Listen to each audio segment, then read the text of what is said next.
Live news, खबर तो पक्की है। देखिए, नेतृत्व की बात नहीं थी, मुझे तो पता भी नहीं था कि बच्चे रोड पर निकलेंगे, लेकिन उड़ती फिरती हमको पता चला कि बच्चे रोड पर उतर रहे हैं। लेकिन परसों ही मैंने सीएम हाउस से अपना समय लिया था, तो सीएम हाउस से समय लिया था तो हमारे ये आपको हरिद्वार भैया और जो माननीय सीएम के साथ रहते हैं, उनसे मैंने समय लिया था। तो वहाँ के मुख्यमंत्री के पीएस है प्रमोद कुमार, तो उन्होंने हम फ़ोन किया था। फ़ोन किए तो आज हमको 11 बजे बुलाया गया था कि 11 बजे से 1 नहीं होना चाहिए।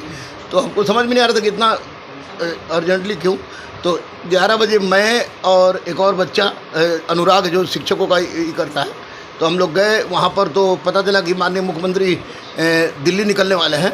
तो माननीय मुख्यमंत्री ने हम लोग बुलाए और ये प्रमोद कुमार से बोले कि इन लोगों का जो भी पॉइंट है उसको पॉइंटवार क्रमवार आप लोग लिखिए।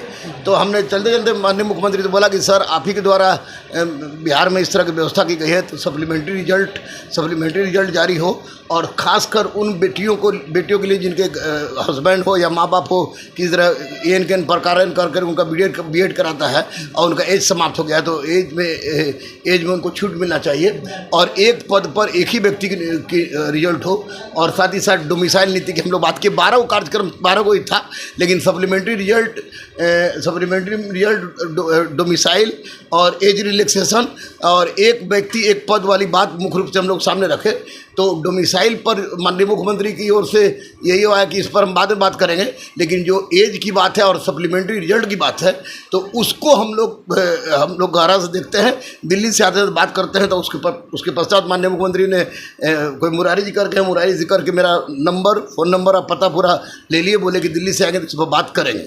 उसके बाद ये जब टीचर्स की बात हुई तो उसके बाद ये क्वेश्चन के पेपर लीक होने पर बात हुआ।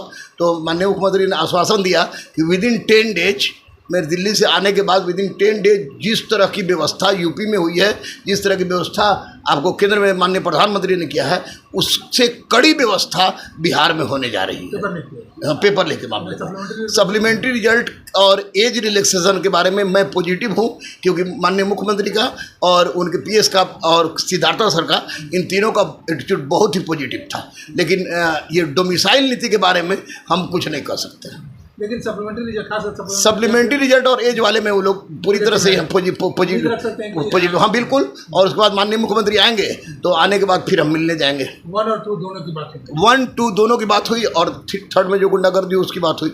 और ये भी बात उठा कि मैंने कहा कि सर, जब क्लास 2 में इतने लोग पकड़े जा रहे हैं तो सीट खाली हो रहा है।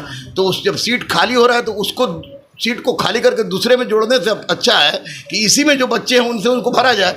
तो बोले कि हाँ बिल्कुल है, ये नियम भी है, ये उन्होंने कहा। तो एक बात ये हुई। दूसरी सबसे बड़ी बात हमको ये है कि पटना में दुकान खोल के बहुत लोग बैठा है, लड़के भी रोड पर उतरते हैं, लेकिन वास्तविक स्थिति माननीय मुख्यमंत्री के पास नहीं थी। आज खुशी हमको इस बात का है कि मैंने बच्चों का, शिक्षकों की तमाम समस्याओं को बारीवार 12 पॉइंट के रूप में उनके सामने रख दिया है। और दिल्ली से आने के बाद सप्लीमेंट्री और एज रिलैक्सेशन के संबंध में एक अच्छी खबर मिल सकती है। डोमिसाइल के संबंध में मैं कुछ नहीं कर सकता। अच्छा, एक लाइन इस पर अभी बीपीएससी 3.2 का डेट अनाउंस हो गया है। उन्होंने बीपीएससी 3.2 का डेट अनाउंस की बात हुई, तो मैंने कहा कि एज रिलैक्सेशन कुछ दे दीजिए ताकि बच्चों को ये हो। तो उन्होंने स्पष्ट रूप से कहा कि चूंकि रिजर्वेशन का मुद्दा था, रिजर्वेशन का मुद्दा में 65% था, रिजर्वेशन किया गया था, जिसको हाईकोर्ट ने रोक लगा दिया है। तो बोले कि हो सकता है कि इसमें लेट हो, लेकिन हम क्रियाशील हैं और किसी भी परिस्थिति में बच्चों के साथ गलत नहीं होगी। नियोजित शिक्षक जो 84 सुप्रीम कोर्ट ने आज उनके मांग को रद्द कर दिया। हाँ। तो उनको एज इट इज दक्षता परीक्षा देनी ही पड़ेगी। हाँ। इसको आप कैसे? नहीं, बिल्कुल नियोजित शिक्षक को दक्षता परीक्षा देनी चाहिए। मैं शुरू से इसको बोल रहा हूँ। ये सुप्रीम कोर्ट को, माननीय सुप्रीम कोर्ट की बात को हम नहीं बोलेंगे, लेकिन नियोजित शिक्षक के साथ जब इतनी अच्छी अपॉर्चुनिटी है कि दक्षता परीक्षा देने के पश्चात आपको मन मुताबिक स्कूल मिल रहा है, तो राजकर्मी का दर्जा मिल रहा है, तो नियोजित शिक्षक दक्षता परीक्षा दे तो ज़्यादा बेहतर होगा। क्योंकि कोई भी गार्जियन अपने बच्चा को पढ़ाता है तो चाहता है कि अच्छा पढ़े, तो दक्षता देने में क्या दिक्कत है? उनको कोई दिक्कत नहीं है। मुझे लगता है कि नियोजित शिक्षक को दक्षता देना चाहिए।